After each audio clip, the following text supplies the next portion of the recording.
Give them something to eat.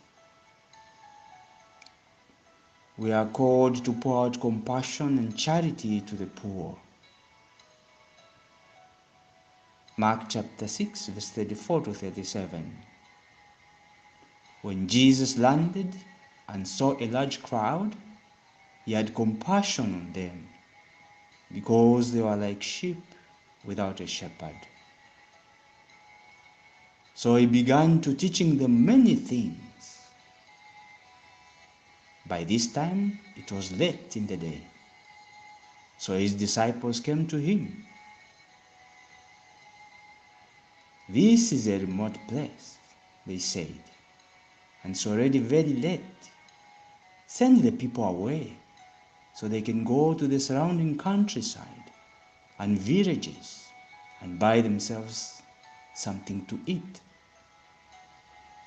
But he answered, "You give them something to eat." They said to him, "That would take 8 months of a man's wages. Are we to go and spend that much on bread and give it to them to eat?"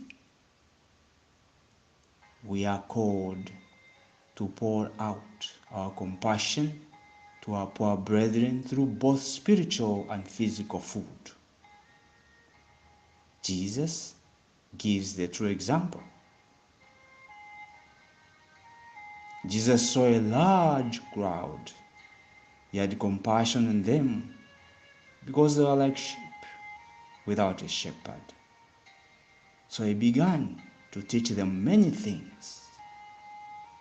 He gave them spiritual food as a fulfillment of his coming. Moved with pity for the crowd,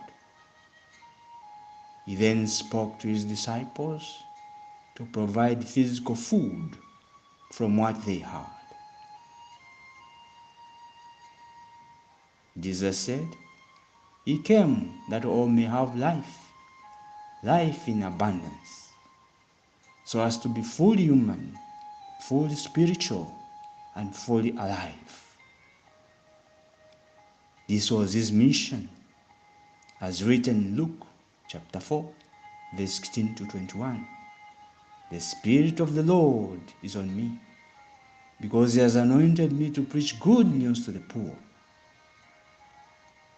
to feed the hungry, to find the lost, to heal those who are sick in body and mind, to give sight to the blind, to share gladness to those who are in pain, to bring freedom to the prisoners, those falsely accused and condemned, to proclaim a year of the Lord's favor to all." Jesus, while on earth, committed himself to such works of compassion. Now that he is not physically present, in a phrase, Christ has no body now but ours. He has set an example for you and me to follow. He now sends us to love and serve our neighbors, whatever the cost. Saving the poor is the mission to be taken urgently and seriously. This is exactly what the church demands from us, that we give comfort to the lonely of heart, to offer our friendship with the service of Christ's love. Since we are his body, we are to continue his mission. Mark chapter 6, verse 37. Jesus said to his disciples, "You give them something to eat." The attitude which the disciples had, some of us may think the same.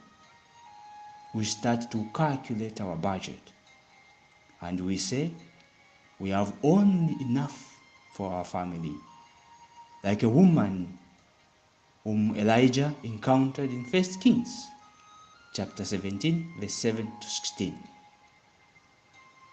In verse 9 to 14 it says,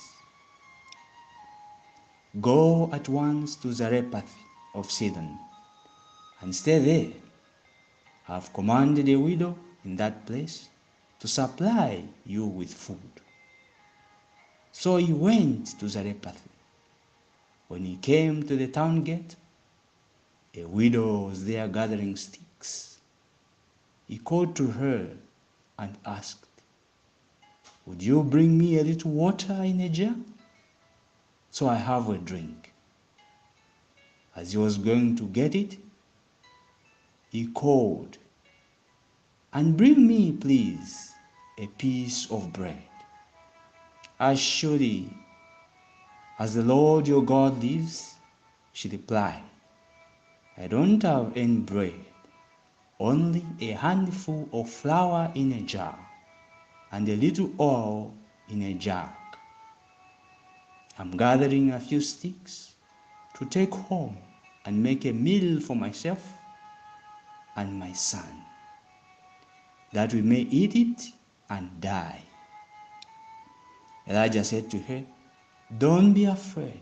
Go home and do as you have said.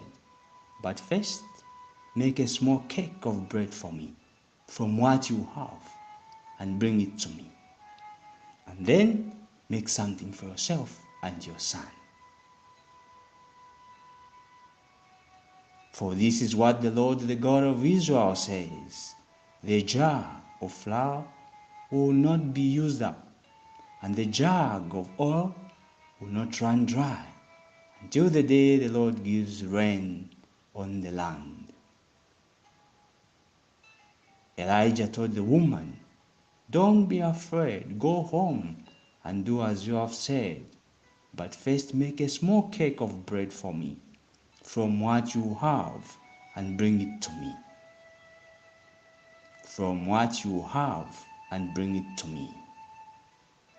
The Lord is asking us to share from the abundance or from the little of what we have, not what we don't have.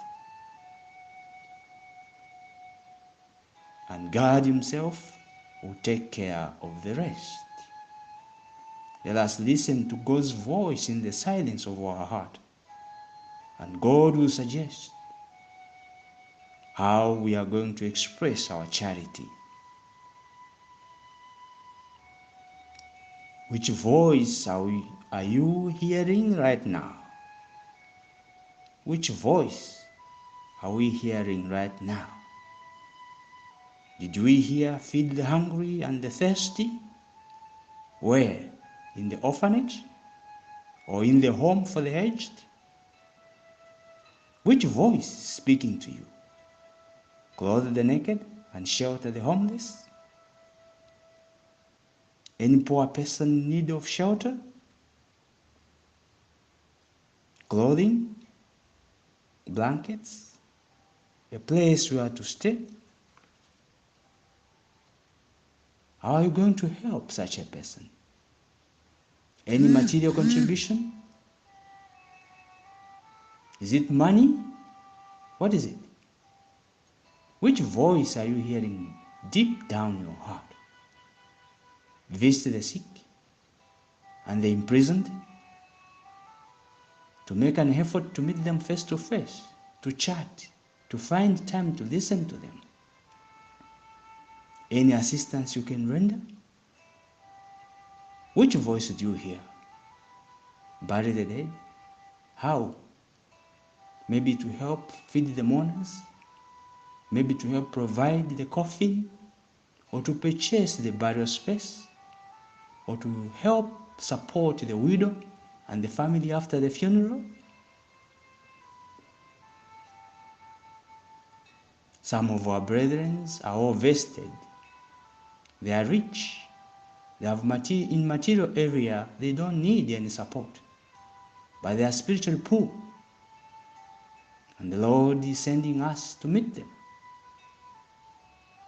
Are we available and ready to counsel the doubtful? To share our time and our knowledge to instruct the ignorant? Are we ready to admonish sinners by the way of our example of our good life, the life that we live? to explain the need for conversion, there are a lot of difficulties that people are facing in different areas of life today. Are we ready to comfort the afflicted, those overburdened by such worries, by giving them our moral support? At this point in time, the Lord is asking us to forgive offenses, to have the humility to accept our offenders' apologies, and to have the courage to forgive those who have offended us, so that peace and harmony may reign among us. Sometimes people accuse or judge us wrongly. Is it possible to bear such accusations patiently as we try to bring forth the truth for our hearing? This Lenten, may we take the challenge to pray for our family members and friends who have gone before us to the Lord. Let us remember them and pray for them. Remember, it is our duty to do so. St. Bonaventure writes of the deceased, "Be not afflicted. In heaven, I think of you. I love you, and as in life, I'm still with you." And for sure, we cannot forget about their wonderful memories we had together when they were with us. I end this reflection quoting a chapter from the book of Job, chapter 29, verse 11 to 17, as a summary of what is expected of us as we do our corporal and spiritual works of mercy. "Whoever heard of me spoke well of me, and those who saw me commended me, because I rescued the poor who cried for help, and the fatherless who had none to assist. The man who was dying blessed me. I made the widow's heart sing. I put on righteousness as my clothing. Justice was my robe and my turban. I was eyes to the blind and feet to the lame. I was a father and mother to the needy. I took up the case of the stranger. I broke the fangs of the wicked and snatched the victims from their teeth."